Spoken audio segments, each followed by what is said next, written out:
Hello my dear aspirants, welcome करते हैं आपके एडिटोरियल एंड ओपिनियन की क्लास में, जिसमें हम डेली बेसिस के ऊपर current affair, Pakistan fair, IR और ऐसे के रिलेटेड जितने भी इंपॉर्टेंट, चाहे हमारी ओपिनियंस हैं, चाहे हमारे एडिटोरियल्स हैं और चाहे हमारे आर्टिकल्स ही क्यों ना हों, जो हमारे फ्रंट पेज से, बैक पेज से, नेशनल पेज, बिजनेस पेज और इंटरनेशनल पेज से होते हैं, उनकी हम एक डिटेल्ड और एग्जाम ओरिएंटेड डिस्कशन भी करते हैं, इनका एनालिसिस भी करते हैं, जो हमारे सीएसएस और पीएमएस एग्जाम्स प्रिपरेशन के लिए बहुत इंपॉर्टेंट है। I hope all of you are doing great. Dear aspirants, ये जो हमारी डिस्कशन है, ये जो हमारा सेशन है, फॉर द होल ये रहेगा 2026। जितने भी हमारे एस्पिरेंट्स हैं वो अपने सीएसएस 2027 के लिए डेली बेसिस के ऊपर अपनी न्यू डेवलपमेंट्स को, न्यू अपडेट्स को कवर कर सकते हैं। लेकिन उसके लिए इंपॉर्टेंट चीज यहां पर क्या रहने वाली है? नोट्स मेकिंग, जो आप लाजमी करेंगे। और जो चीज यहां पर मैं प्रेफर करता हूं वो ये है कि जितने भी आपने नोट्स मेकिंग करनी है वो आपने अपने हाथों से करनी है। यहां पर मैं आपको बेस्ट स्ट्रेटजीज या बेस्ट टेक्निक्स बताने वाला हूं कि बेसिकली नोट्स मेकिंग किस तरह करनी चाहिए जो बिगिनर्स हैं, ताकि वो चीजों को मिक्स ना करें यहां पर, ठीक है। लेकिन इससे पहले मेरा एवेल्युएशन सेशन चल रहा है, आप उसको ज्वाइन कर सकते हैं। लेकिन इस सेशन को ज्वाइन करने से पहले आपको मेरा प्रीवियस लेक्चर है यहाँ पर, orientation class of essay writing, वो आप लाजमी लीजिएगा, ताकि आपको पता चले कि यहाँ पर हम आपको क्या प्रोवाइड कर रहे हैं। आपको एक बेसिक क्लैरिटी यहाँ पर आ जाएगी। आपके एवेल्युएशन के अंदर ही आपको पूरा यहाँ पर कह लें कि बेसिक टू एडवांस ग्रामर भी यहाँ पर पढ़ाई जाएगी, उसकी भी एवेल्युएशन होगी यहाँ पर, और पूरा ऐसे का स्ट्रक्चर वो भी यहाँ पर जो है वो पढ़ाया जाएगा। टॉपिक्स किस तरह प्रिपेयर करने हैं, ठीक है, ये सारी चीजें जो है ऑलरेडी मैं डिस्कस कर चुका हूं अपनी ओरिएंटेशन क्लास के अंदर। लेकिन एक चीज मैं क्लियर कर दूं कि मुझे डेली बेसिस के ऊपर आपका एक फुल फ्लज ऐसे लिखा हुआ चाहिए। टॉपिक्स मैं आपको प्रोवाइड करूंगा, ऐसे आपने डेली बेसिस के ऊपर एक ऐसे जो है वो आपका चाहिए, अगर आप एवेल्युएशन सेशन ज्वाइन करना चाहते हैं। और यहां पर सीरियस कैंडिडेट्स की जरूरत है, जो काम करना चाहते हैं डेली बेसिस के ऊपर, जो चाहते हैं कि हमारी एवेल्युएशन डेली बेसिस के ऊपर हो, तो वो यहां पर ज्वाइन करें, ठीक है। सेकंड अटेम्प्ट वाले हैं, थर्ड अटेम्प्ट वाले हैं, वो भी ज्वाइन करें, ताकि उनके जो ऐसे है उसको पॉलिश किया जा सके कि बेसिकली वो कहां कहां पर लैग कर रहे हैं। अब बात कर लेते हैं यहां पर नोट्स मेकिंग की। देखें, बेस्ट स्ट्रैटेजी पता क्या होती है कि जो यहां पर हम 5 टॉपिक्स डिस्कस कर रहे हैं या 6 टॉपिक्स डिस्कस कर रहे हैं, या हम 3 टॉपिक्स है, 4 टॉपिक्स है। अब यहां पर स्टूडेंट्स या एस्पिरेंट्स ब्लंडर पता है क्या मार रहे हैं, मिस्टेक क्या कर रहे हैं, वो एक ही नोटबुक के अंदर सारी चीजें ऐड करते जा रहे हैं।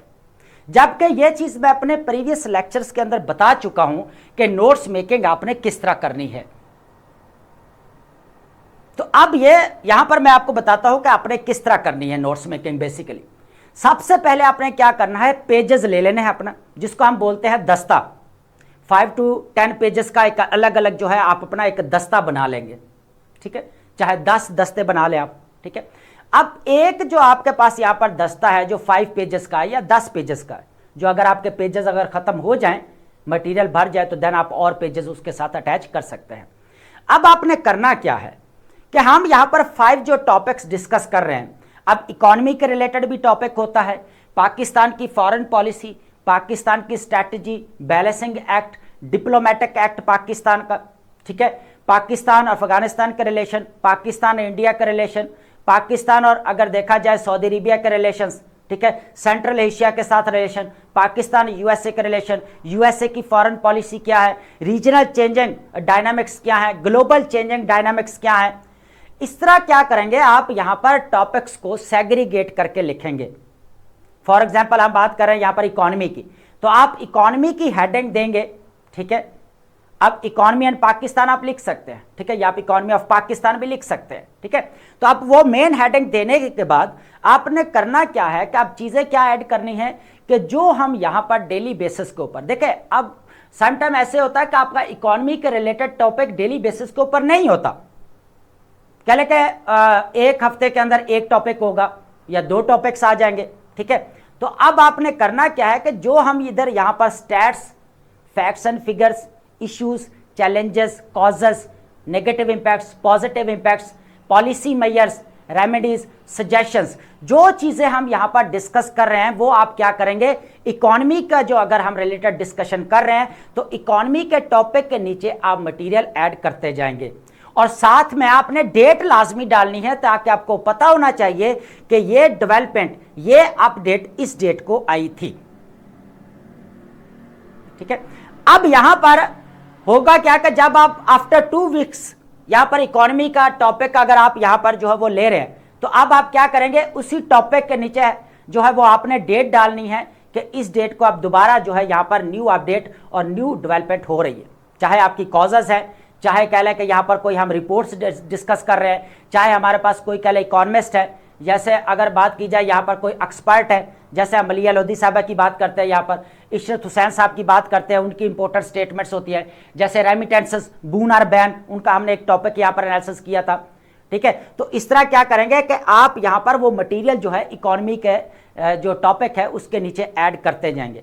इस तरह जो है आपका पूरा टॉपिक प्रिपेयर होता जाएगा। आपको अलग अलग यहां पर जो है वो कह लें कि पेजेस के ऊपर लिखने की जरूरत नहीं है, एक हेडिंग दे लें इकोनॉमी की और उसके नीचे जब जब हम यहां पर डिस्कशन करें इकोनॉमी के रिलेटेड तब तब आपने वो मटेरियल जो है इकोनॉमी के टॉपिक के नीचे आपने ऐड करते जाना है। इसी तरह क्लाइमेट चेंज का पेज बना लें, पाकिस्तान की फॉरेन पॉलिसी का पेज बना लें, पाकिस्तान और अफगानिस्तान के रिलेशन का पेज बनाएं जो हम यहां पर डिस्कस करते रहते हैं, पाकिस्तान के इंटरनल चैलेंजेस क्या हैं, पाकिस्तान के एक्सटर्नल इश्यूज क्या हैं, वो भी आप पेजेस यहां पर बनाते जाएं। तो इस तरह क्या होगा कि आपके टॉपिक्स प्रिपेयर होते जाएंगे फुल। ठीक है, नोटबुक एक मत प्रिपेयर करें, अलग अलग पेजेस के ऊपर अलग अलग टॉपिक्स प्रिपेयर करें।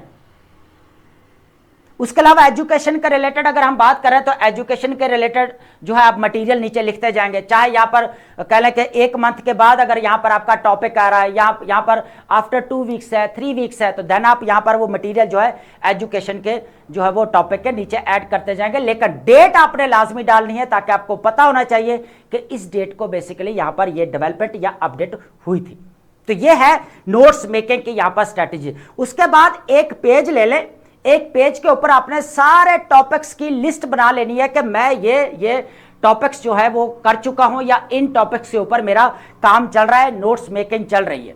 तो वो लिस्ट आपके सामने होगी तो आपको यहां पर पता होगा कि मैं इन टॉपिक्स को कवर कर रहा हूं और इनके नोट्स जो है मैं डेली बेसिस के ऊपर बना रहा हूं। इस तरह आपके पूरे टॉपिक यहां पर प्रिपेयर होते जाएंगे।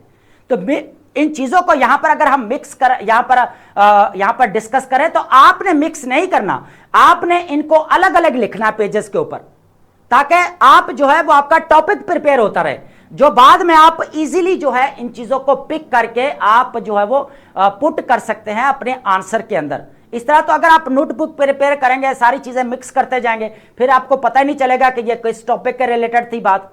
ठीक है, तो इस तरह यहां पर क्या होगा, कंफ्यूजन होगी आपको। ठीक है, तो ये चीजें मैं आपको क्लियर कर दी हैं। ठीक है, आपको अगर कंफ्यूजन है तो देन आप जो कमेंट्स के अंदर पूछ सकते हैं। ठीक है, तो इसके अलावा जितने भी एस्पिरेंट्स हैं बी पॉजिटिव होकर, बी ऑनेस्ट होकर लाइक एंड सब्सक्राइब लाजमी कर दिया करें। अब हम चलते हैं अपने टॉपिक्स की तरफ, लेकिन उससे पहले हम डेली बेसिस के ऊपर एक फिलोसफिकल और लिटरेरी स्टेटमेंट को लाजमी डिकोड करते हैं जो हमारे ऐसे के पेपर के पॉइंट ऑफ व्यू से काफी इंपॉर्टेंट रहती है, चाहे हमारा सीएसएस का ऐसे का पेपर हो, चाहे हमारा पीएमएस का ऐसे का पेपर हो। अब फिलोसफिकल और लिटरेरी स्टेटमेंट चाहे आपका इंटरेस्ट नहीं है, आप मेन एग्जाम के अंदर नहीं अटेम्प्ट करना चाहते, नो इशू, लेकिन अपनी ब्रेनस्टॉर्मिंग को एनहांस करने के लिए, आइडियाज को जल्दी पिक करने की प्रैक्टिस करने के लिए आपने लिटरेरी स्टेटमेंट को लाजमी डिकोड करना है डेली बेसिस के ऊपर। और सपोर्टिंग आर्गुमेंट्स किस तरह यहां पर इकट्ठे किए जाते हैं वो भी मैं आपको बताता रहता हूं। आज हमारे पास जो यहां पर स्टेटमेंट रहने वाली है बेसिकली रूमी की, बहुत इंपॉर्टेंट स्टेटमेंट है। वो कहता है कि you are not meant for crawling so don't, you have wings, learn to use them and fly. इंसान को जमीन पर रेंगने की बजाय अपने परों को इस्तेमाल करते हुए कामयाबी और अजमत की बुलंदियों तक पहुंचना चाहिए। क्या मतलब है इस बात का? अब बहुत सारे लोग ऐसे होते हैं जो अपनी एबिलिटीज, अपनी सलाहियतों को एक्सप्लोर नहीं करते, और वो नहीं करते, मेहनत नहीं करते, उनके अंदर डेडिकेशन नहीं होती, पैशन नहीं होता उनके अंदर, तो वो रेंगते रहते हैं। मीन्स वो जो है कह लें कि मुसीबतों के अंदर जकड़े रहते हैं। डिफिकल्टीज का सामना करते रहते हैं। लेकिन यहां पर विंग्स की जो बात की गई ना, परों की बात की है, परों की बात का मतलब यह है कि आपके अंदर जो सलाहियतें हैं, आपके अंदर जो एबिलिटी है, आपके अंदर जो मेहनत करने के यहां पर जो है एबिलिटी की बात की जा रही है, अगर आप कर सकते हैं, आपके अंदर पैशन है, आपके अंदर डेडिकेशन है, तो आप इन चीजों को यूज करते हुए अपने जो लाइफ के गोल्स हैं वो आप अचीव कर सकते हैं। अब एस्पिरेंट्स की बात करते हैं। बहुत सारे एस्पिरेंट्स को पता ही नहीं होता कि राइट डायरेक्शन में हम जा रहे हैं या हम रॉन्ग डायरेक्शन में जा रहे हैं। चाहे वो नोट्स मेकिंग कर रहे हैं, चाहे करंट अफेयर का पेपर तैयार कर रहे हैं, पीए का पेपर है, चाहे ऑप्शनल सब्जेक्ट है, चाहे ऐसे का पेपर है, चाहे हमारा प्रेसी का पेपर है, उनको पता ही नहीं चलता कि हम जो है सही सिमत में जा भी रहे हैं या नहीं जा रहे। क्या को जो आपको गाइड कर रहा है, क्या वो सही राइट डायरेक्शन में कर भी पा रहा है या नहीं कर पा रहा, क्या उसको आपकी सिचुएशन का पता है या नहीं पता, ये भी चीज है। अब यहां पर स्टूडेंट्स जो ब्लंडर मारते हैं, अपनी वीकनेसेस के ऊपर काम नहीं करते। सबसे बड़ा जो इश्यू है ना स्टूडेंट का, वो ये आता है कि अपने कंफर्ट जोन से बाहर नहीं आते। देखें, जितनी देर तक आप अपने कंफर्ट जोन से बाहर नहीं आएंगे, अपनी एबिलिटी को यूज नहीं करेंगे, सलाहियतों को यहां पर यूज नहीं करेंगे, आप सिविल सर्विस एग्जाम को क्रैक नहीं कर सकते। मैं यहां पर आपको बददुआ नहीं दे रहा, ठीक है, मैं आपको यहां पर रियलिटी चेक दे रहा हूं कि यहां पर आपने कंफर्ट जोन से बाहर आना है। जो आपको यहां पर लगे हुए, पर की मैंने बात क्या की, यहां पर एबिलिटीज की बात की, सलाहियत हैं उनको एक्सप्लोर करें, अपनी वीकनेसेस के ऊपर काम करें। जहां पर आप लैग कर रहे हैं, रीडिंग में लैग कर रहे हैं, राइटिंग में लैग कर रहे हैं, उसके ऊपर काम करें और आगे बढ़ते जाएं। अब यहां पर स्पोर्टिंग आर्गुमेंट्स आप कैसे यहां पर पिक करेंगे? रिलीजियस पर्सनैलिटी उठा सकते हैं जिन्होंने अपनी एबिलिटी या सलाहियतों को यूज किया, तो वो आज कामयाब भी नजर आते हैं। अब साइंटिस्ट उठा लें, अब यहां पर थॉमस एडिसन की मैं पहले भी एग्जांपल देता हूं, उठा ले उसको, उसने अपनी सलाहियतों को एक्सप्लोर किया, वो कामयाब हो गया। जितने भी आप कह लें कि सक्सेसफुल पर्सनैलिटीज हमें दुनिया के अंदर देखने को मिलती हैं, उन्होंने अपनी एबिलिटीज को यहां पर एक्सप्लोर किया, देन जो है उन्होंने बुलंदियों को छुआ बेसिकली, ठीक है। तो ये स्पोर्टिंग आर्गुमेंट से आप यहां पर लिटरेचर से उठा सकते हैं, साइंस एंड डिस्कवरी से उठा सकते हैं, ठीक है, जहां से भी आप जो है एग्जाम्पल आपको मिलती है आप पिक कर सकते हैं और स्पोर्टिंग आर्गुमेंट्स आप बिल्ड करते जाएंगे या देते जाएंगे। तो आई होप आपने इसको अंडरस्टैंड किया होगा। अब हम बात करते हैं यहां पर इंपॉर्टेंट टॉपिक्स है हमारे पास, Pakistan affair, current affair, international relations और ऐसे के पॉइंट ऑफ व्यू से काफी इंपॉर्टेंट टॉपिक्स है। सबसे इंपॉर्टेंट टॉपिक जो रहेगा यहां पर मलिया लोधी साहिबा का रहेगा टॉपिक, ठीक है, यूएनओ के रिलेटेड है।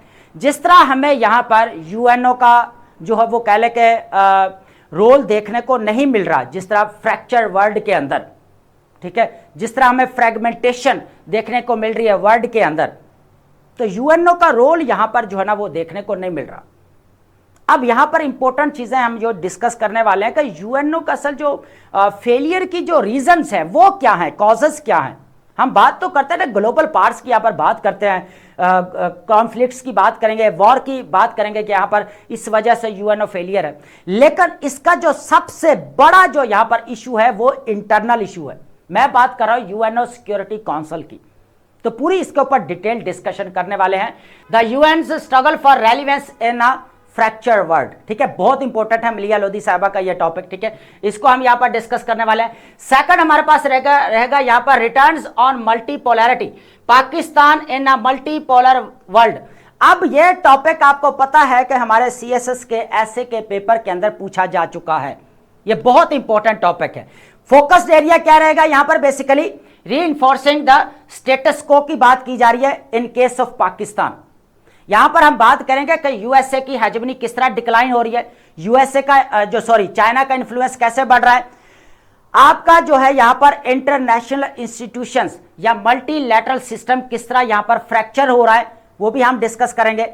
पाकिस्तान के ऊपर मल्टीपोलर वर्ल्ड ऑर्डर के क्या पॉजिटिव इंपैक्ट पड़ सकते हैं, या जो यहां पर इंटरनल इश्यूज हैं पाकिस्तान के जो चैलेंजेस हैं, या उनको फर्दर जो है यहां पर स्ट्रेंथन करेगा मल्टीपोलर ऑर्डर, मल्टीपोलर जो वर्ल्ड ऑर्डर है, ठीक है। तो ये हम पूरी डिस्कशन करने वाले हैं, बहुत इंपॉर्टेंट टॉपिक है। थर्ड हमारे पास रहेगा स्ट्रॉन्ग मैन, देखा जाए मैन समिट की बात की जा रही है, बेसिकली ट्रंप और यहां पर जो है शी जिनपिंग की मीटिंग की बात की जा रही है। यहां पर हम बात करेंगे पाकिस्तान की फॉरेन पॉलिसी प्रीवियस डेज में जिस तरह पाकिस्तान ने रोल प्ले किया। अब ये दो ग्लोबल पावर्स है जो यहां पर एक दूसरे के क्लोज आते हुए नजर आएंगी, ठीक है। अगर ये मीटिंग होती है तो इससे पहले जो मीटिंग होती है 100 मिनट्स की शी जिनपिंग और ट्रंप के दरमियान में, वो तब होती है जब यहां पर ट्रंप जो है एशिया के विजिट पर आते हैं, आसियान की मीटिंग होती है और एपेक की मीटिंग होती है, तो वहां पर फिर जो है यहां पर जो कह ले कि शी जिनपिंग और यहां पर डोनाल्ड ट्रंप की मीटिंग होते हुए नजर आती है। तो अब भी यहां पर बात की जा रही है। तो पाकिस्तान की बात करेंगे, चाइना के क्या इंटरेस्ट हैं, यूएसए के क्या इंटरेस्ट है, इस चीज को भी यहां पर जो है वो डिकोड करने वाले हैं अगर ये मीटिंग हो जाती है तो, ठीक है। उसके बाद है 4th नंबर पर है हमारे पास new regional order, geopolitical shift, redefining regional dynamics. ये बहुत इंपॉर्टेंट टॉपिक्स है और सबसे ज्यादा जो चैलेंज का सामना करना पड़ रहा है, किसको करना पड़ रहा है, यहां पर पाकिस्तान को। इसके अंदर हम बात करेंगे यहां पर कि किस तरह हमें जियोपॉलिटिकल शिफ्ट देखने को मिल रहा है, और ये केस स्टडी हमारे पास क्या रहेगा, यहां पर यूएसए, इजराइल और ईरान के दरमियान में जो वॉर हुई उसकी वजह से जो हमें एक रीजनल ऑर्डर जो है देखने को मिल रहा है, न्यू रीजनल ऑर्डर देखने को मिल रहा है, उसकी बारे में बात करेंगे, ठीक है। बहुत इंपॉर्टेंट है, इसके अबाउट बात करेंगे। लास्ट में हमारे पास रहेगा यहां पर a better start, sorry, Pakistan mountain trade deficit, a looming crisis. Trade deficit अगर देखा जाए तो आपको पता है कि मैं यहां पर प्रीवियस लेक्चर्स के अंदर बता चुका हूं बारह कि पाकिस्तान यहां पर जिस तरह इकोनॉमिक स्टैग्नेशन का सामना कर रहा है, जो कि बड़ी मुश्किल से आफ्टर 2022 के बाद जो है पाकिस्तान ने जो है वो स्टेबलाइजेशन की तरफ अपना रुख किया, लेकिन फिर स्टैग्नेशन की तरफ जाते हुए नजर आ रहा है। उसकी वजह क्या है, यहां पर मिडल ईस्ट वाला मामला, अरेबियन सी आपका पूरा बंद पड़ा है, जहां पर अगर देखा क्योस इंस्टेबिलिटी आप कह सकते हैं। पाकिस्तान का ट्रेड रूट कौन सा है यहां पर, अरेबियन सी, गल्फ स्टेट्स के साथ, और वो आपका इन क्योस एंड इंस्टेबिलिटी देखने को मिल रही है, जिसकी वजह से पाकिस्तान को $1 की जो चीज यहां पर पहले इंपोर्ट कर रहा था, अब वो $10 में पाकिस्तान यहां पर इंपोर्ट कर रहा है, तो ट्रेड डेफिसिट यहां पर बढ़ेगा। तो इसके अंदर इंपॉर्टेंट स्टैट्स हैं जो बेसिकली मैं डिस्कस करने वाला हूं, वो बहुत इंपॉर्टेंट है, आप लाजमी नोट करिएगा। लास्ट में हमारी रहेगी वोकैब। जिस तरह बैंक बैलेंस बनाते हैं, समझदार के लिए इशारा भी काफी है कि इस तरह आप सिविल सर्विस एग्जाम्स के अगर प्रेपरेशन कर रहे हैं तो वोकैब बैंक आपका होना बहुत ज्यादा जरूरी है, ताकि आप वोकैब के अंदर वेरिएशन लेकर आ सकें, एक्सप्रेशन ठीक कर सकें, उसके बाद स्टेटमेंट को मोल्ड करके लिख सकें। रेपिटेशन वाला जो मैटर है, वोकैब की रेपिटेशन है या आइडियाज की रेपिटेशन है, उससे भी आपकी जान छूट जाएगी। मैंने बात की यहां पर आइडियाज की रेपिटेशन से कैसे जान छूटेगी सर, वो तो आइडियाज चेंज करने पड़ेंगे।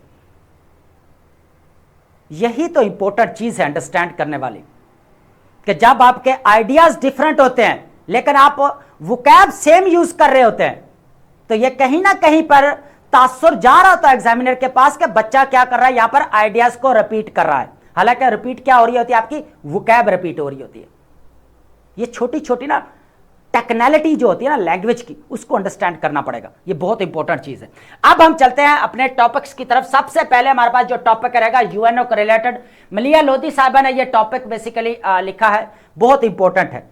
बात करने वाले हैं यहां पर यूएनओ की बेसिकली क्या स्ट्रगल्स हैं इस फ्रैक्चर वर्ल्ड के अंदर, ठीक है। सबसे पहले अगर देखा जाए तो आपका मल्टीलैटरल सिस्टम यहां पर डिक्लाइन होते हुए नजर आ रहा है, जिसकी वजह से आपको यहां पर यूएनओ कैसे काम करेगी। अब यूएनओ काम कहां पे कर रही है ये भी देखेंगे।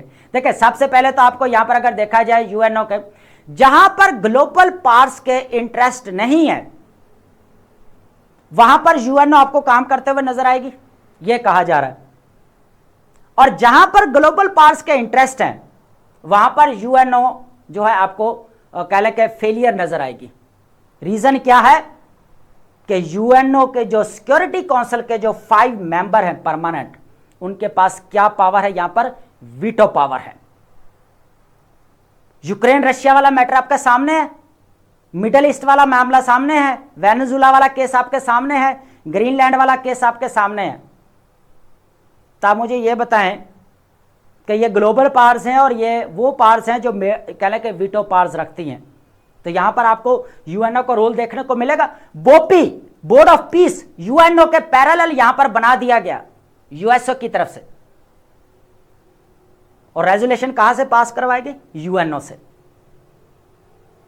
ठीक है, इसके अंदर इंपॉर्टेंट चीजें हैं जो मैं यहां पर डिस्कस करने वाला, जो सबसे बड़ी जो मैं यहां पर वजह बोल रहा था ना कि यूएनओ के फेलियर की वजह क्या है, वो यही थी। इसको हम यहां पर फर्दर जो है वो डिस्कस करेंगे। ठीक है, तो अब यहां पर देखें कि यूएनओ जो हमारे पास है faces a critical juncture with its effectiveness in global piece and security.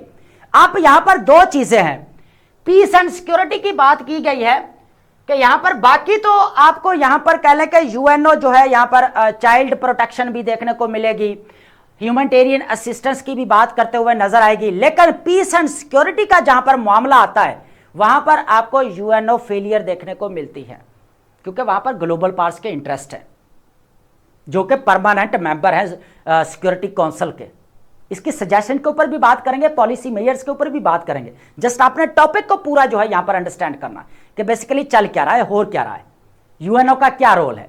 ठीक है, सबसे पहले अगर देखा जाए ड्यूअल, अगर देखा जाए रेलिवेंस, ठीक है, सबसे पहले इस चीज को अंडरस्टैंड करते हैं। देखें ड्यूअल अगर रेलिवेंस और पीस वर्सेस अगर देखा जाए ह्यूमैनिटेरियन रोल, तो इसके अंदर बेसिकली बताया क्या जा रहा है कि यहां पर जो ग्लोबल कॉन्फ्लिक्ट है वहां पर तो आपकी यूएनओ फेल हो चुकी है। ठीक है, मिडल ईस्ट वाला मामला आपके सामने ही है, जिस तरह हम पहले भी डिस्कस कर रहे हैं। अब अगर देखा जाए तो ह्यूमैनिटेरियन असिस्टेंस की ये बात भी करता है। गजा के अंदर जो यहां पर ह्यूमैनिटेरियन क्राइसिस हुआ देखने को मिला, तो यहां पर जो है रेजोल्यूशन भी पास की गई यूएनओ के अंदर।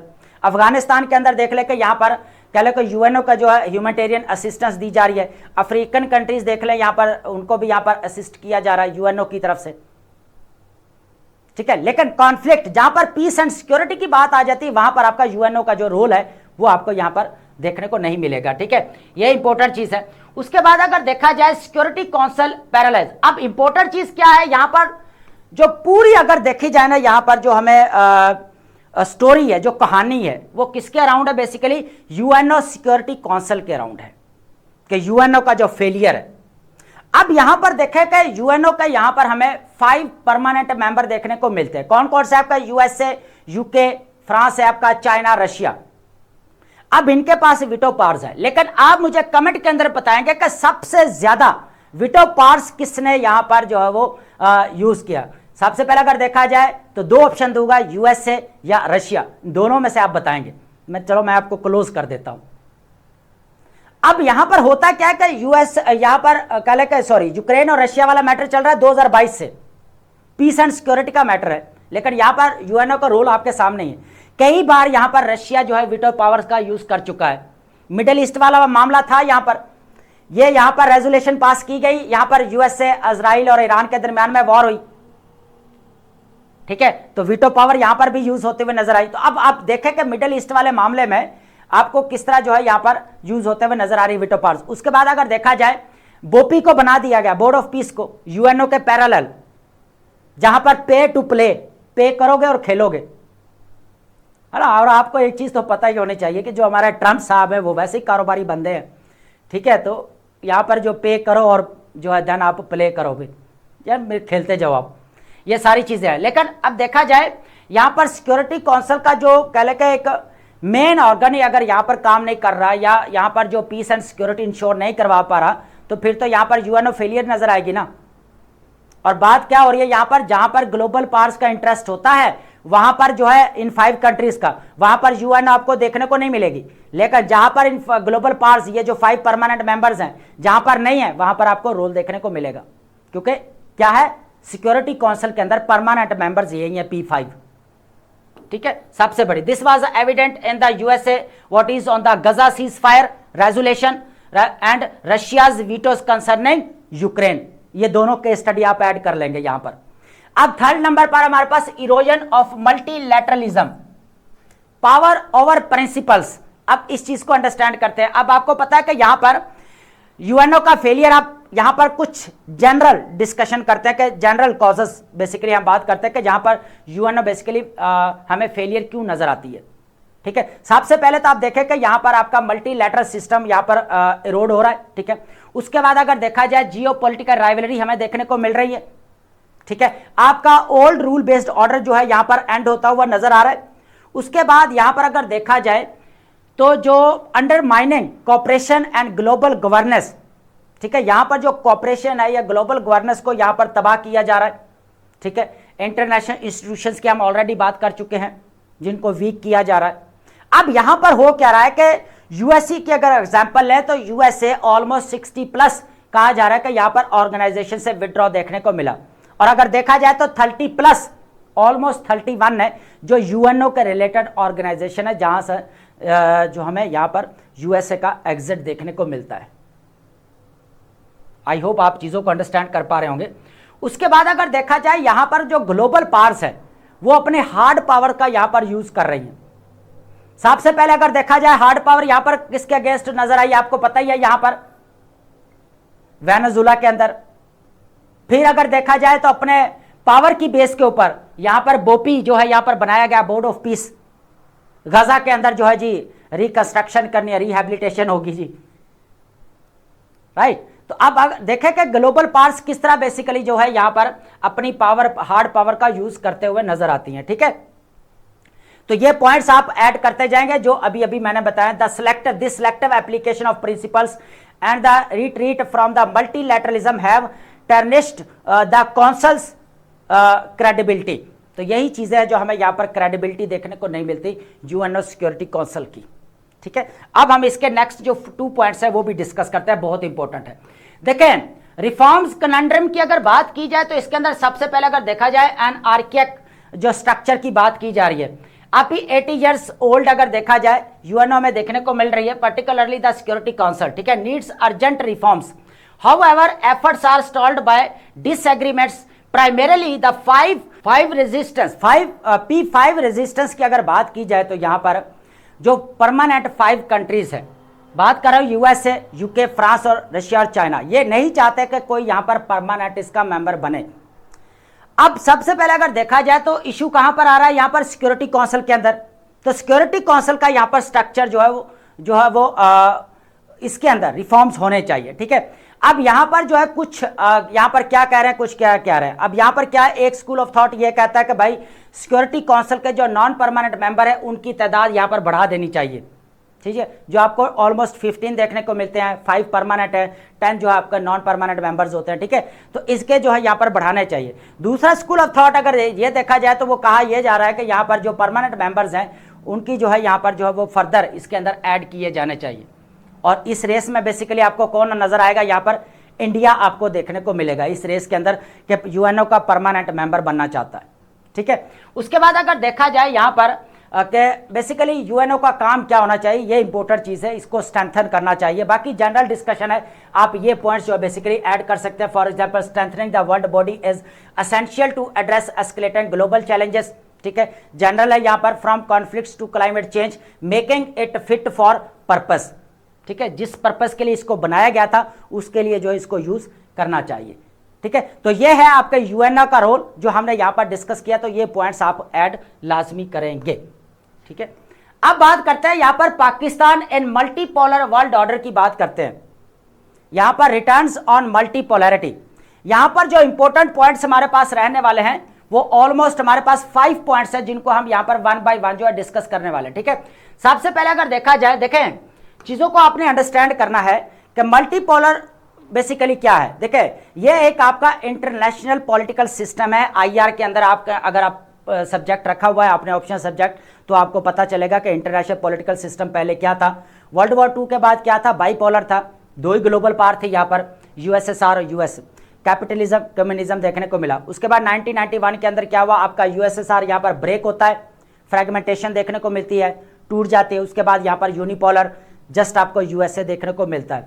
अब जो है यहाँ पर दुनिया जो है किसकी तरफ यहाँ पर जो हमें जाते हुए नजर आ रही है, जो ग्लोबल शिफ्ट हमें देखने को मिल रहा है, बेसिकली किस तरफ देखने को मिल रहा है, मल्टीपोलर वर्ल्ड, ठीक है। और इसके अंदर अगर देखा जाए तो एक न्यू जियोपॉलिटिकल लैंडस्केप हमें बनता हुआ भी नजर आ रहा है, ठीक है। अब ये पाकिस्तान के लिए हम देखेंगे कि बेसिकली मल्टीपोलर वर्ल्ड ऑर्डर के जो इंपैक्ट है पाकिस्तान के ऊपर क्या पड़ेगा। क्या पाकिस्तान मल्टीपोलर वर्ल्ड ऑर्डर के अंदर रेडी है। मल्टीपोलर वर्ल्ड ऑर्डर आपका ऐसा ऑर्डर है जो बिल्कुल कह लें कि विदाउट रूल्स एंड रेगुलेशन के है। अब यूनिपोलर था ना, जब यहां पर तो मल्टीलैटरल सिस्टम के रूल्स थे, ठीक है। लेकिन अब मल्टीपोलर वर्ल्ड ऑर्डर के अंदर क्या हो रहा है कि यहां पर जो है डिस्ट्रीब्यूशन ऑफ पावर, या आप कह लें कि डिवीजन ऑफ पावर, जो है कह लें कि पावर जो पहले 2 के पास थी फिर 1 के पास आई, अब जो है यहां पर पावर जो है फर्दर डिवाइड हो चुकी है। चाइना भी आ चुका है रेस में, रशिया भी आ चुका है, यूएसए ऑलरेडी है, उसके बाद मिडिल पावर्स जितनी भी हमें देखने को मिलती है, इंडिया भी आ रहा है, ठीक है, रेस के अंदर। तो अब मिडिल पावर्स भी यहाँ पर इमर्ज होते हुए नजर आती हैं, ठीक है, ये चीज़ है। तो ये आप लाजमी जो है वो नोट करिएगा। एक तरफ तो यहाँ पर जो पाकिस्तान के अंदर जो चैलेंजेस है उसको फर्दर जो है मल्टीपोलर जो वर्ल्ड ऑर्डर है वो स्ट्रेंथन कर रहा है, और इस पाकिस्तान के लिए पॉजिटिव अपॉर्चुनिटीज क्या हो सकती है इसको भी यहाँ पर देखेंगे, ठीक है। सबसे पहले बात करते हैं यहाँ पर यूएसए की हेजमनी को, ठीक है, कि ये कहा जा रहा है कि क्या यूएसए की जो हेजमनी है वो यहाँ पर डिक्लाइन हो रही है, कुछ चीजों की बेस के ऊपर बेसिकली कहा जा रहा है। सबसे पहले तो आप ये देखें कि मैंने अभी प्रीवियस टॉपिक के अंदर बताया कि यूएसए ने जब से यहां पर 60+ ऑर्गेनाइजेशन से विदड्रॉ किया है, एग्जिट किया है, तब से लेकर जो है यूएनओ का जो यूएसए की जो पावर है या हेजमनी है वो डिक्लाइन होते हुए नजर आई। फिर उसके बाद पर्शियन गल्फ वाला मैटर आपके सामने, इसने सिक्योरिटी की यहां पर जिम्मेदारी ली लेकिन सिक्योरिटी प्रोवाइड नहीं कर सका, ठीक है। अब ईरान ने क्या यहां पर किया, यूएसए मिलिट्री बेसिस को टारगेट किया, इंफ्रास्ट्रक्चर्स के ऊपर अटैक किया गया, ठीक है, लेकिन यहां पर यूएसए की सिक्योरिटी फेल। उसके अलावा भी अगर हम हिस्टोरिकल एग्जांपल्स उठाएं, कोल्ड वार का एरा उठाएं, वियतनाम का, कोरिया का, ठीक है, उसके बाद इराक का उठाएं आप, उसके बाद दूर क्यों जाते हैं, अफगानिस्तान वाला उठाएं 20 ईयर्स तक, तो यहां पर मुंह के बल खानी पड़ी। और अब लास्ट जो हमें यहां पर देखने को मिल रहा है वो क्या है, यहां पर ईरान वाला मैटर, जहां पर ईरान अभी भी स्टैंड कर रहा है और यहां पर भी यूएसए को अपने मुंह के बल खाने पड़ी। वो इस तरह इसके अंदर ट्रैप हो चुका है कि अब वो निकलना चाहता है लेकिन निकल नहीं पा रहा, अब वो हीले बहाने जो है ना यहां पर ढूंढ रहा है। तो यहां पर ये हेजमनी की बेसिकली यहां पर बात की जा रही है, ठीक है। उसके अलावा भी अगर देखा जाए तो इंटरनली प्रेशर भी काफी है यूएसए के अंदर अगर देखा जाए। उसके बाद डिस्टेबलाइजिंग इनक्वालिटी भी देखने को मिल रही है, ये भी एक इंपॉर्टेंट पॉइंट है। उसके बाद अगर देखा जाए यहाँ पर जो कह लें कि हमें एक लूप साइड भी देखने को मिल रहा है ग्रोथ एंड इन्वेस्टमेंट का, क्योंकि चाइना का इन्फ्लुएंस बढ़ता जा रहा है, ठीक है। उसके बाद यहाँ पर जो है एलीट हमें पोलराइज होते हुए नजर आ रही है यूएसए के अंदर। तो ये इंटरनल फर्दर जो है कुछ डेवलपमेंट्स हैं जिनकी वजह से ये कहा जा रहा है कि यूएसए की हेजमनी यहाँ पर डिक्लाइन होते हुए नजर आ रही है, ठीक है। अब अगर देखा जाए हमें यहाँ पर जिस तरह यूएसएसआर यहाँ पर ब्रेक हुआ और यूनिपोलर हमें यहाँ पर जो है वो वर्ल्ड ऑर्डर देखने को मिला, जहाँ पर जो है वो कह लें कि यूएसए था ग्लोबल पावर एक ही, ठीक है। अब हमें मल्टीपोलर वर्ल्ड ऑर्डर देखने को मिल रहा है, ठीक है, जिस तरह हमें यहाँ पर पहले जो मैं चीज़ें बता चुका हूँ। उसके बाद है यहाँ पर चाइना की बात करें, चाइना क्या कर रहा है यहाँ पर, चाइना यहाँ पर इन्वेस्टमेंट करके और लोन दे देकर क्या कर रहा है, अपना इन्फ्लुएंस बढ़ा रहा है, जिसको बोला जाता है डेट ट्रैप डिप्लोमेसी। और ये चीज़ यहाँ पर सेक्रेटरी ऑफ स्टेट जो यहाँ पर है यूएसए के मार्को रूबियो ने भी ये बात कही थी यहाँ पर, ठीक है, डेट ट्रैप डिप्लोमेसी का जो है यहाँ पर चाइना यूज कर रहे थे, ये चीजें भी देखने को मिलती है, ठीक है। तो उसके अलावा अगर देखा जाए तो आईएमएफ और वर्ल्ड बैंक क्या कर रहा है, आईएमएफ की पॉलिसीज देख लें, लोन दे रहा है तो कितनी कंडीशंस के बाद दे रहा है, तो एक विशेष साइकिल जो हमें देखने को मिलता है। तो आप ये देख लें कि यहाँ पर जो इंटरनेशनल इंस्टीट्यूशंस है वो आपके किस तरह जो है यहाँ पर फ्रैक्चर होते हुए नजर आ रहे हैं, उनके अंदर हमें जो यहाँ पर ट्रैपिंग वाली जो एक चीज देखने को मिले। उसके बाद एक चीज और भूल गया यहाँ पर, वर्ल्ड ट्रेड ऑर्गेनाइजेशन। अब यहाँ पर टैरिफ वॉर चल रही है, ट्रेड वॉर चल रही है, आपकी कहां गई वर्ल्ड ट्रेड ऑर्गेनाइजेशन भाई, ठीक है। तो ये चीजें भी हमें यहाँ पर देखने को मिल रही है। अब बात करते हैं यहाँ पर पाकिस्तान से डीप सीटेड इश्यूज क्या हैं। पाकिस्तान के जो इश्यूज है वो 3 है यहाँ पर मेन, बाकी बहुत सारे इश्यूज हैं, इंटरनल चैलेंजेस हैं, एक्सटर्नल चैलेंजेस हैं, लेकिन इस टॉपिक के अंदर जो बात की जा रही है वो 3 है। लेकिन ऑलरेडी हम इसके ऊपर डिस्कशन कर चुके हैं, लेकिन मल्टीफेरियस हैं इश्यूज, ठीक है। 3 क्या है, सबसे पहले मैंने बात की थी कि यहाँ पर डिसफंक्शनल इकोनॉमी या इकोनॉमिक डिसफंक्शन आप कह सकते हैं, पाकिस्तान के इकोनॉमिक क्राइसिस की बात कर रहे हैं, जो पाकिस्तान की इकोनॉमी ग्रोथ की तरफ नहीं जा रही। क्यों नहीं है, एक तो आप यहां पर देखें कि पाकिस्तान की इकोनॉमी किसके ऊपर बेस करती है, फॉरेन एड्स के ऊपर, फंड्स के ऊपर और लोन्स के ऊपर बेस कर रही है। अभी यहां पर जो है वो कह लें कि 1.3 बिलियन डॉलर जो है अभी यहां पर आईएमएफ ने जो है यहां पर लोन दिया पाकिस्तान को, आसियान डेवलपमेंट बैंक दे रहा है। उसके अलावा अगर देखा जाए तो यूएई ने यहाँ पर 3.5 बिलियन वापस लिए, सऊदी अरेबिया ने यहाँ पर जो है 3 बिलियन डॉलर दिए, भाई अपने रिजर्व बढ़ाओ, तो यहाँ से हेल्प मिली, ठीक है। तो इकोनॉमी जो है ना यहाँ पर बूम बस साइकिल के अंदर ट्रैप है, तो यह पर पूरी फॉरेन एड्स के ऊपर, लॉन्स के ऊपर आपको देखने को मिल रही है, ठीक है। सबसे बड़ा तो इशू ये है एक चैलेंज, ठीक है, मल्टीपोलर वर्ल्ड ऑर्डर के अंदर पाकिस्तान को जो फेस करा, और ये फर्दर जो है यहाँ पर इसको जो है वो स्ट्रेंथन भी करता हुआ नजर आ रहा है। कैसे? अब जिस तरह यहाँ पर यूएसए के साथ रिलेशन बढ़ रहे हैं, अब ऑलरेडी तो अगर देखा जाए तो यूएसए के साथ तो पाकिस्तान के यहाँ पर देखने को मिलेंगी चीजें, है ना, स्ट्रेटेजिक पार्टनरशिप, क्रिटिकल मिनरल्स को लेकर, क्रिप्टो करेंसी को लेकर सारी चीजें हैं। लेकिन यहाँ पर अब वो भी आपको F-16 के ऊपर भी आपको यहाँ पर सैंक्शंस कुछ कम देखने को मिलेंगे, कुछ रिलीफ मिलता हुआ भी नजर आया, सारी चीजें हैं, ये अपन डिस्कस कर चुके हैं। उसके बाद हम बात करते हैं यहाँ पर पॉलिटिकल सप्रेशन।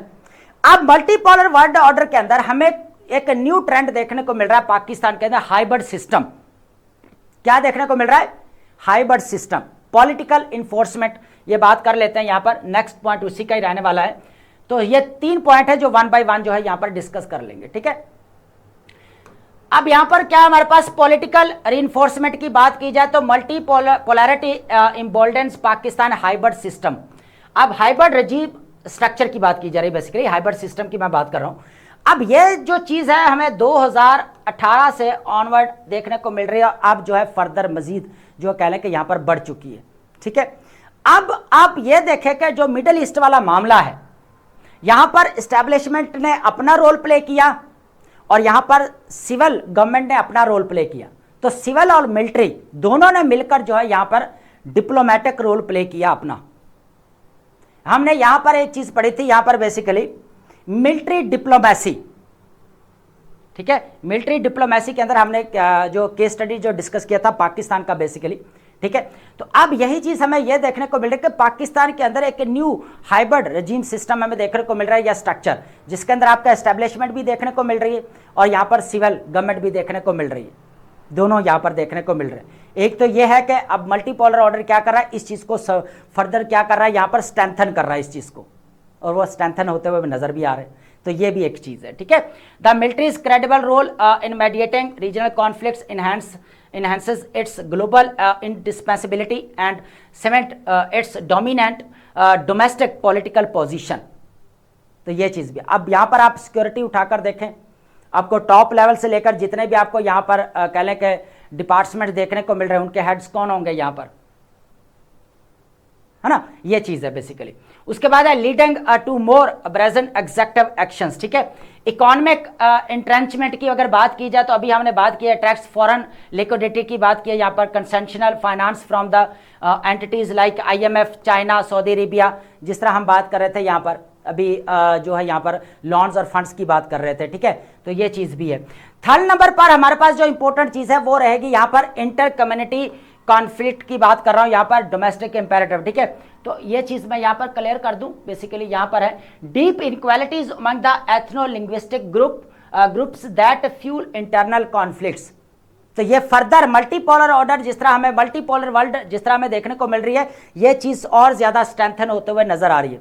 बलूचिस्तान के अंदर सेपरेटिस्ट मूवमेंट्स आपके सामने ही है। उसके अलावा अगर देखा जाए यहां पर जो एथनो लिंग्विस्टिक ग्रुप्स हैं, ठीक है, तो वो भी कह लें कि यहाँ पर क्या करें, इंटरनल कॉन्फ्लिक्ट्स को कह लें कि बढ़ाने में उनका भी रोल देखने को मिल सकता है, ठीक है।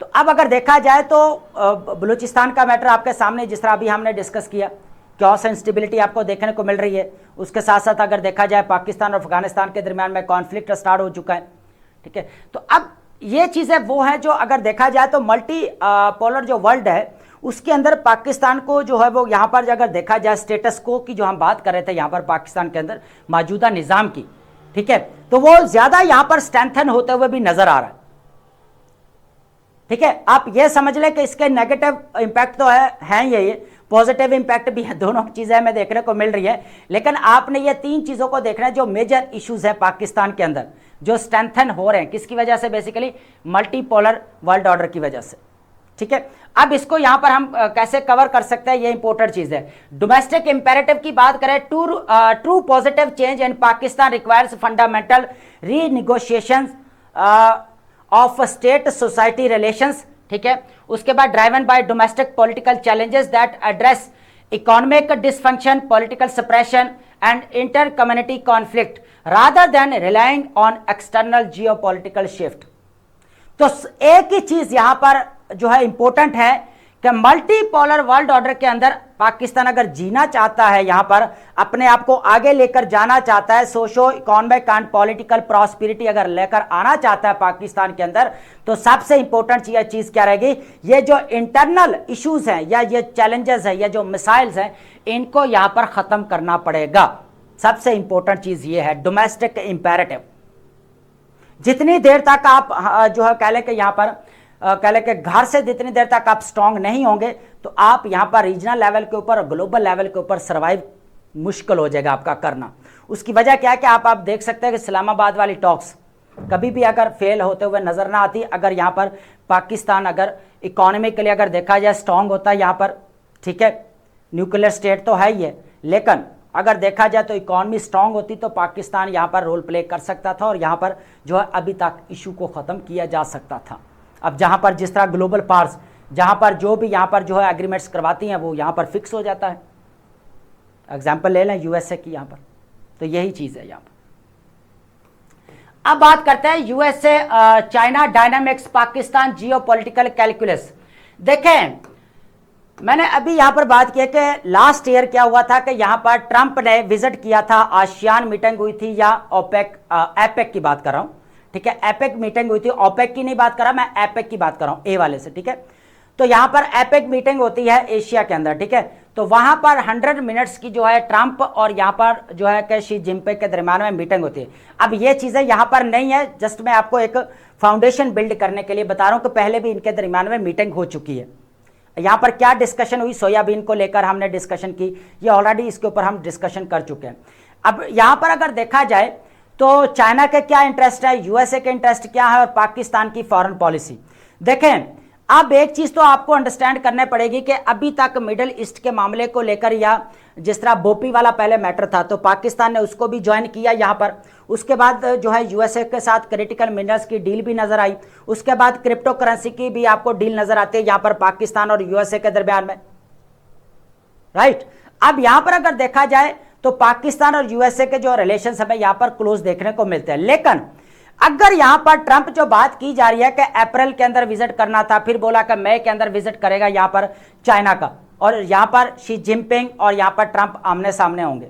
देखिए, अगर ये मीटिंग होती है, ठीक है, फ्यूचर में, तो क्या यहां पर जो पाकिस्तान की क्या इंपोर्टेंस है और पाकिस्तान यहां पर क्या अपना रोल प्ले कर सकता है अगर इनके दोनों के दरमियान में यहां पर मामला सॉर्ट आउट नहीं होते। अब थोड़ा सा हिस्ट्री के ऊपर जाएंगे, वो चीजें तो यहां पर नहीं है, लेकिन मैं आपको समझाने की खातिर बोल रहा हूं।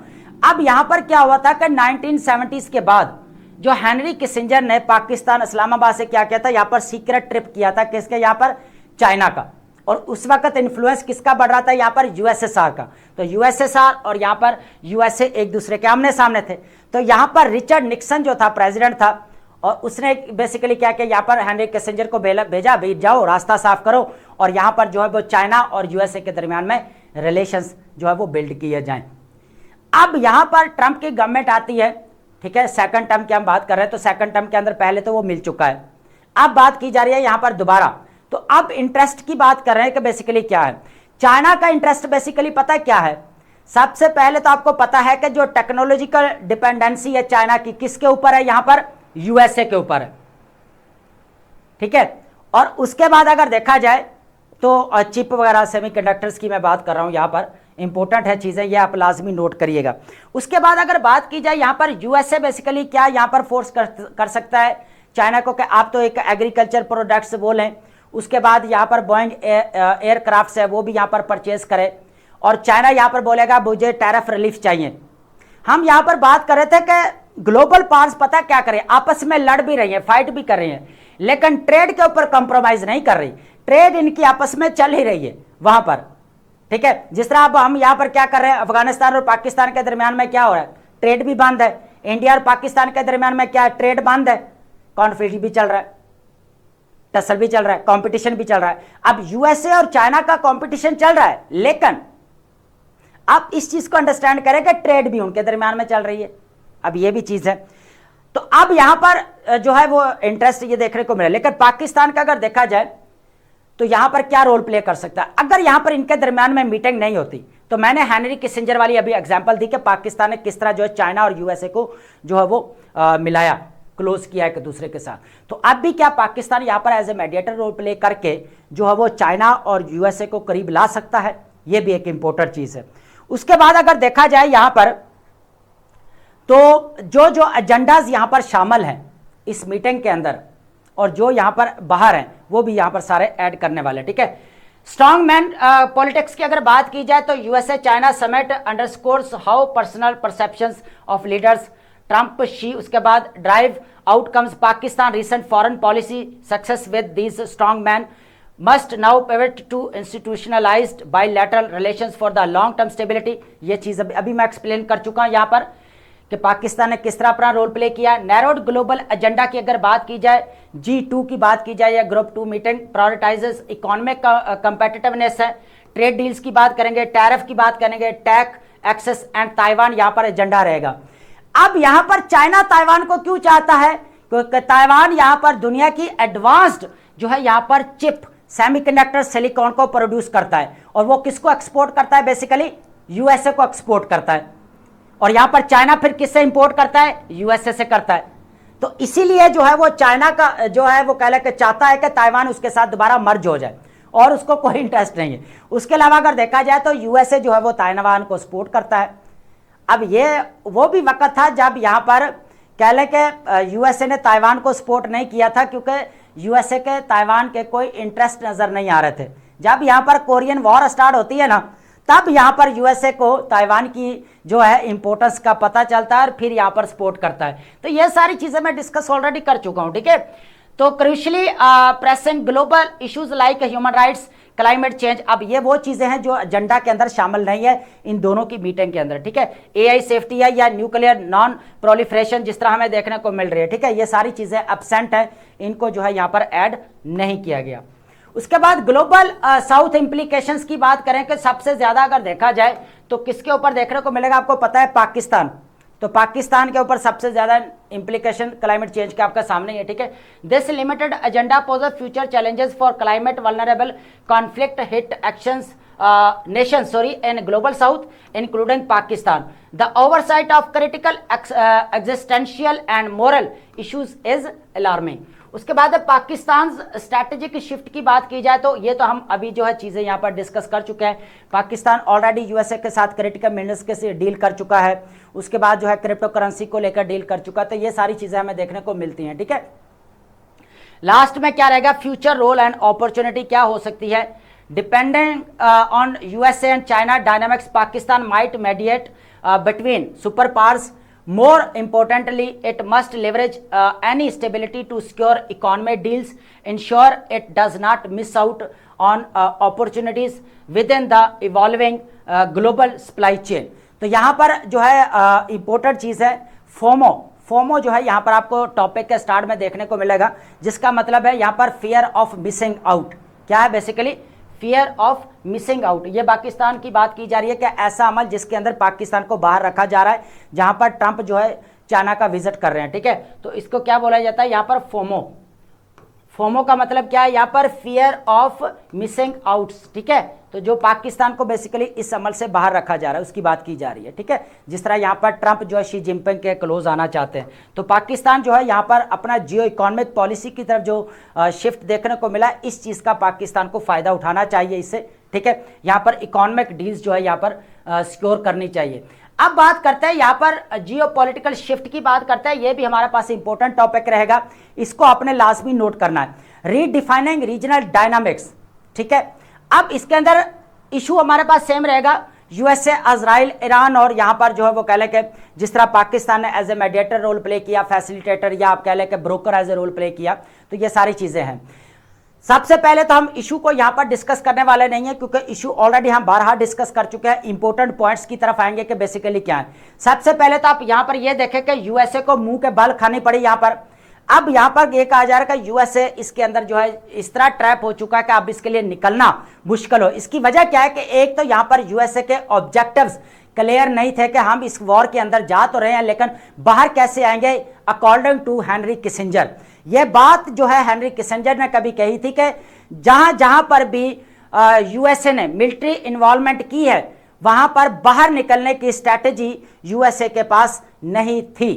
यहां पर ही वही चीज, ऑब्जेक्टिव्स क्लियर नहीं थे, कभी बोला जा रहा था रजीम चेंज करनी है, कभी बोला जा रहा था कि न्यूक्लियर कैपेबिलिटीज के ऊपर जो है वो रिस्ट्रिक्शंस लगानी है, कभी क्या बोला जा रहा था कि यहाँ पर जो प्रॉक्सी ग्रुप को हेल्प करता है ईरान उसको यहाँ पर रोकना पड़ेगा, फिर बोला जा रहा था कि यहाँ पर स्टेट ऑफ हॉर्मुज को लेकर जो है अभी टॉल नहीं ले सकता, ठीक है। उसके बाद यहाँ पर चाइना को टैकल करने के लिए ईरान के ऊपर जो है वो सारा जो है अटैक वगैरह ये वॉर हमें देखने को मिली, इस तरह की बहुत सारी चीजें। तो ऑब्जेक्टिव्स यहाँ पर क्लियर नहीं थे, तो एक बार फिर से जो है यहाँ पर यूएसए को अपने मुंह के बल खानी पड़ी, जिस तरह अफगानिस्तान इराक वॉर 2003 के अंदर, उसके बाद अगर देखा जाए तो कोरियन वॉर और वियतनाम वॉर के अंदर हमें चीजें देखने को मिलती हैं, ठीक है।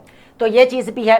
तो अगर देखा जाए तो यहाँ पर जो एक हेजमनी है, जो यहाँ पर यूएसए का एक रोल नजर आना चाहिए वो नजर नहीं आया, क्योंकि पर्शियन गल्फ के अंदर इसने जो यहाँ पर शोर करवाया था सिक्योरिटी को लेकर वो भी यहाँ पर ये पूरा नहीं कर सका। तो ईरान अगर देखा जाए तो जितने भी मुश्किलात के बावजूद, डिफिकल्टीज के बावजूद यहाँ पर अपने पांव पर स्टैंड कर रहा है, ठीक है।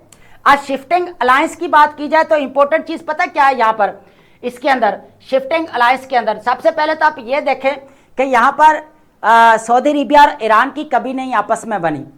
यमन वाला मैटर आपके सामने है 2014 और 15 के अंदर, जब यहाँ पर हमें शिया सुन्नी वाला मैटर देखने को मिलता है, सेक्टेरियनिज्म बढ़ते हुए नजर आई। तो अब यहाँ पर क्या हुआ कि सऊदी अरेबिया और यहाँ पर ईरान एक दूसरे के क्लोज आते हुए नजर आए। उसके बाद सऊदी अरेबिया और टर्की की कभी भी नहीं आपस में बनी, लेकिन फिर क्या हुआ कि अब टर्की और यहाँ पर सऊदी अरेबिया भी करीब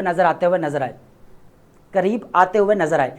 तो अब यहां पर क्या है कि पाकिस्तान, सऊदी अरेबिया, टर्की और ईरान, ठीक है, आपको यहां पर क्लोज देखने को मिल सकेंगे, ठीक है। तो ये भी है, ईरान है, सऊदी अरेबिया, उसके बाद टर्की, ठीक है, इनके दरमियान में हमें पार्टनरशिप देखने को मिल सकता है कि रीजनल रिकन्फिगरेशन क्या है हमारे पास यहाँ पर। War suggest diminished role for the US and Israel in the region, paving the way for the deeper partnerships between Iran, Pakistan, Saudi Arabia and Turkey.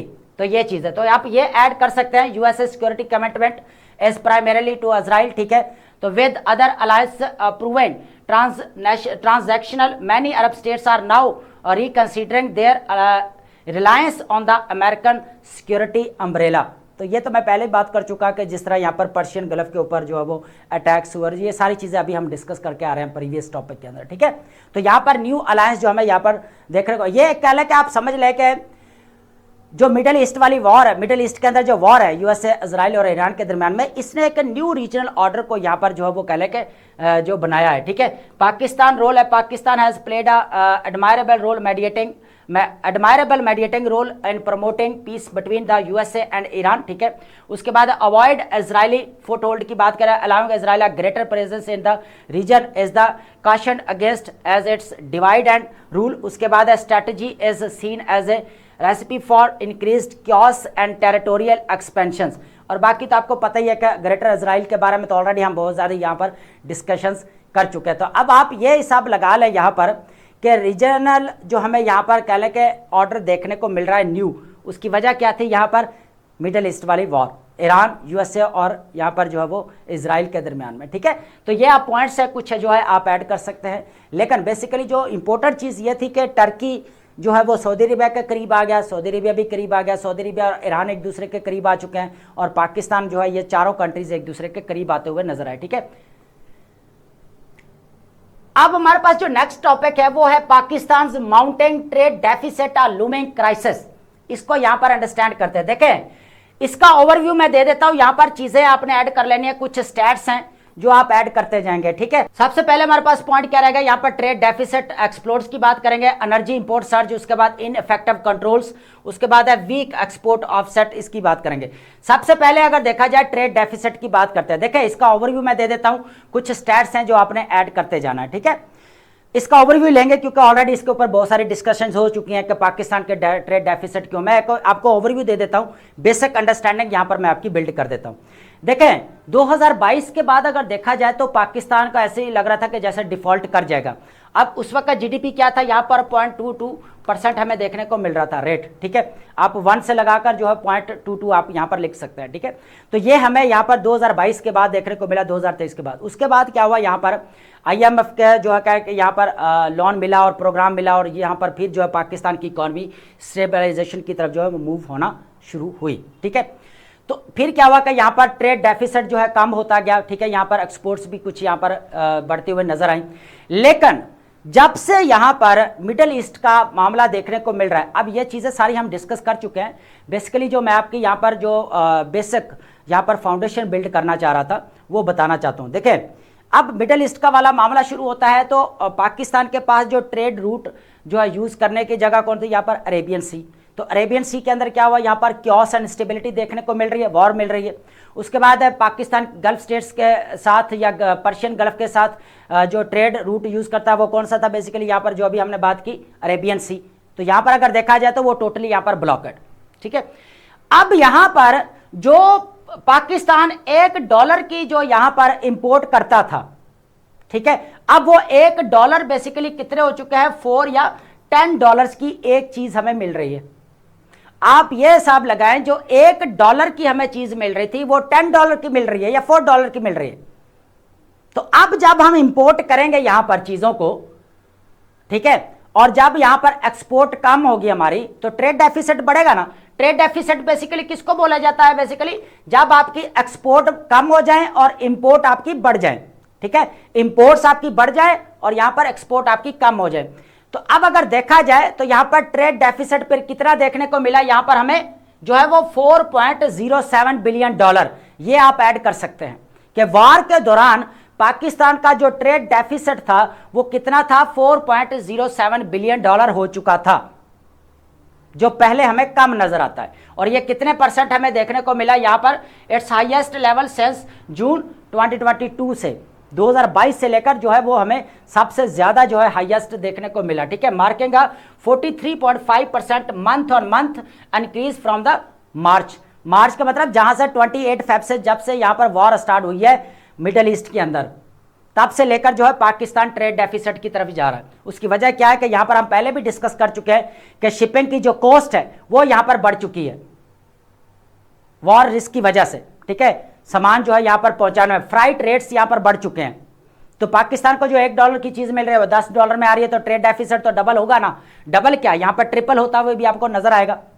तो इस वजह से ट्रेड डेफिसिट यहां पर बढ़ रहा है कि इंपोर्ट आपकी बढ़ती जा, इंपोर्ट उतनी है, चीजें 10 ही हैं, लेकिन वो 10 चीजें आप कितने की आ रही है, $100 की आ रही है। जो पहले 10 चीजें कितने की आ रही थी, यहां पर आप कह सकते हैं कि $10 की एक चीज, $1 की, अब एक चीज $10 की आ रही है। चीजें उतनी आ रही है, इंपोर्ट उतनी ही है, लेकिन उसकी प्राइसेस बढ़ चुकी हैं। आपने इस चीज को अंडरस्टैंड करना है। एनर्जी इंपोर्ट सर्ज है, ठीक है। उसके बाद यहां पर जो है वो कह लेके राइजिंग ग्लोबल ऑयल, ये हम डिस्कस कर चुके हैं, ठीक है। Exacerbated by Middle East conflicts caused Pakistan oil import bill to nearly triple यहां पर बढ़ चुका है। आप ये हिसाब लगाए, डबल से भी ट्रिपल हो चुका है। Driving total imports to $6.55 billion हमें देखने को मिल रहा है। आप ये हिसाब लगा लें यहां, क्योंकि वजह क्या है, उसकी प्राइसेस बढ़ने की वजह से। ठीक है, इन इफेक्टिव कंट्रोल है। उसके बाद है वीक एक्सपोर्ट ऑफसेट आपके सामने है। ये तो फिर सारी एक्सपोर्ट की बात की जा रही है कि आपके यहाँ पर एक्सपोर्ट बिल्कुल कम हो चुकी है। ठीक है, अर्जेंट फाइनेंसिंग नीड्स की अगर बात की जाए तो यहाँ पर सबसे पहले with energy shortage elevated fuel prices expected पर से external financing through prompt multilateral and bilateral arrangements. ये चीज़ें इंपॉर्टेंट नहीं है। इंपॉर्टेंट क्या हम बात करें कि टापी वाला प्रोजेक्ट है, उसके बाद ईरान और पाकिस्तान के दरमियान में जो पीस पाइपलाइन है, इन प्रोजेक्ट्स को यहाँ पर कंप्लीट किया जाना चाहिए। उसके बाद हम बात कर रहे थे यहाँ पर क्लीन एनर्जी और ग्रीन एनर्जी के ऊपर पाकिस्तान को फोकस करना चाहिए। सोलर रेवोल्यूशन की हमने बात की थी, पाकिस्तान को उसके ऊपर फोकस करना चाहिए ताकि यहाँ पर जो हमें इकोनॉमिक स्टैग्नेशन देखने को मिल रही है, इसको जो है वो कह लेके यहाँ पर इंप्रूव किया जा सके, इकोनॉमिक ग्रोथ की तरफ लेकर जाया जा सके।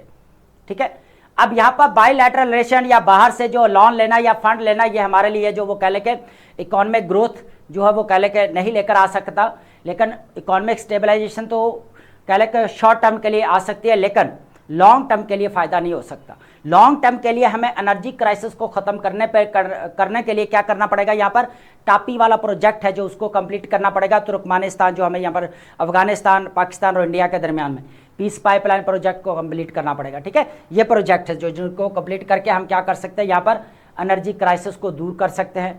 ठीक है, जिस तरह हमें सबसे ज़्यादा किसके ऊपर यहाँ पर जो है वो पे करना पड़ रहा है, पेट्रोलियम इंपोर्ट्स जो हमें सबसे ज़्यादा जो है वो करनी पड़ रही है और उसके ऊपर सबसे ज़्यादा पे करना पड़ रहा है। ठीक है, तो ये मेन रीज़न है यहाँ पर। तो ट्रेड डेफिसिट आपका किस वजह से बढ़ रहा है, वो सारी चीज़ें यहाँ पर क्लियर होगी, तो ये पॉइंट आप लाजमी ऐड करेंगे।